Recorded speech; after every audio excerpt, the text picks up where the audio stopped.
کون نہیں جانتا دہلی کی سرزمین پر شاہ ولی اللہ خاندان کے چشم و چراغ حضرت شاہ عبدالعزیز محدث دہلوی کی ذات کو کون نہیں جانتا؟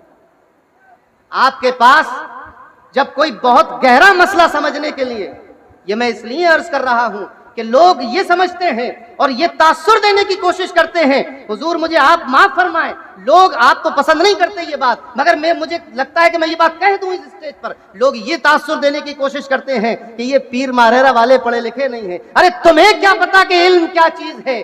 حضرت شاہ عبدالعزیز سے پوچھو کہ علم کسے کہتے ہیں، اور علم سے سینہ منور ہونا کیا ہوتا ہے، اور عالم ربانی کیا ہوتا ہے، اور علم لدنی کیا ہوتا ہے، کہ جب کوئی شخص وحدت الوجود کا مسئلہ سمجھنے کے لیے شاہ صاحب کے پاس آتا تو فرماتے کہ تمہاری تفہیم تو بھائی آل احمد ہی کر سکتے ہیں۔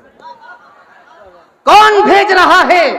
وقت کا محدث بھیج رہا ہے، شاہ ولی اللہ کے خاندان کا چشم و چراغ بھیج رہا ہے، مدرسہ رحیمیہ کی مسند تدریس پر جلوہ افروز وقت کا محدث بھیج رہا ہے۔ اور کیوں بھیج رہا ہے؟ کہ مسئلہ وحدت الوجود سمجھانا ہے۔ تو اب بھائی آل احمد کس کی طرف کون بھیج رہا ہے؟ جو زمانے کا محدث ہے، زمانے کا فقیہ ہے، بڑے بڑے اساتذہ سے اس نے علم حاصل کیا ہے، اور بڑے بڑے علماء روزگار اس کے شاگرد ہوئے ہیں۔ اور کس کی طرف بھیج رہا ہے؟ جو کبھی ماریرا سے باہر نہیں نکلا۔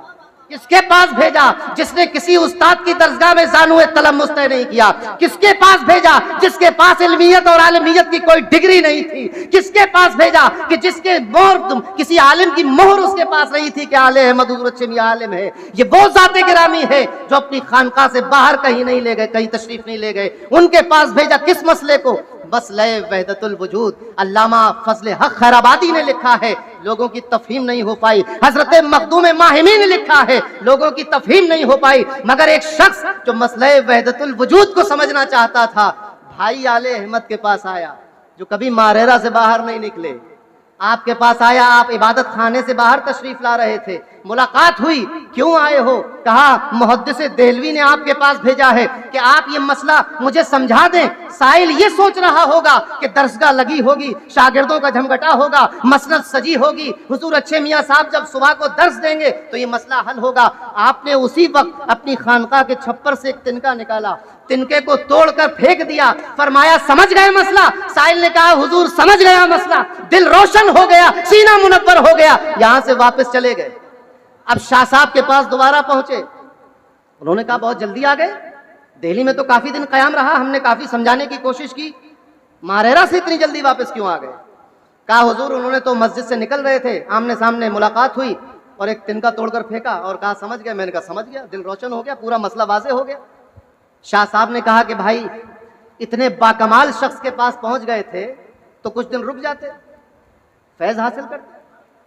اس نے کہا حضور میں نے یہ سوچا کہ جس کو عطا کرتے ہوئے دیر نہ لگتی ہو، کچھ لغزش ہو جائے تو کہیں لیتے ہوئے بھی دیر نہ لگے، تو جو کچھ لے گیا تھا کہیں واپس نہ دے آتا۔ کیا بات ہے، واہ واہ۔ اسی لیے تمام برکاتی مشائخین، اولیاء، علماء ببانگ دوہل کہتے ہیں کہ ہندوستان کی سرزمین پر اگر غوث الاعظم کا کوئی نائب مطلق ہے تو اچھے میاں کی ذات۔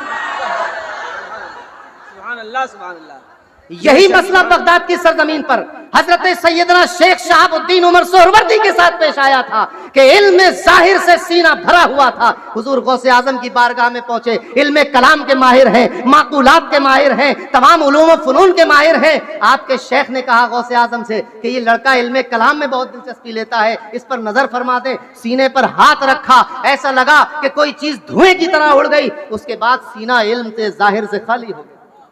اب کچھ سمجھ میں نہ آتا تھا، حضور غوث اعظم نے سینے سے لگایا اور علم باطن عطا کر دیا۔ یہی حال شمس ماریرا کا ہے، کیونکہ نائب مطلق اس ذات گرامی کے ہیں جو گھر میں آنے والے چور کو ولی بنا دیا کرتی تھی۔ یہی حال شمس ماریرا کا ہے۔ اب یہ تو میں نہیں کہہ سکتا کہ کسی چور کو ولی بنا دیا، ہاں ولایت کا سوال کرنے والے ہر اس شخص کو ولی بنا دیا جس میں شمس ماریرا کی نظر تھی۔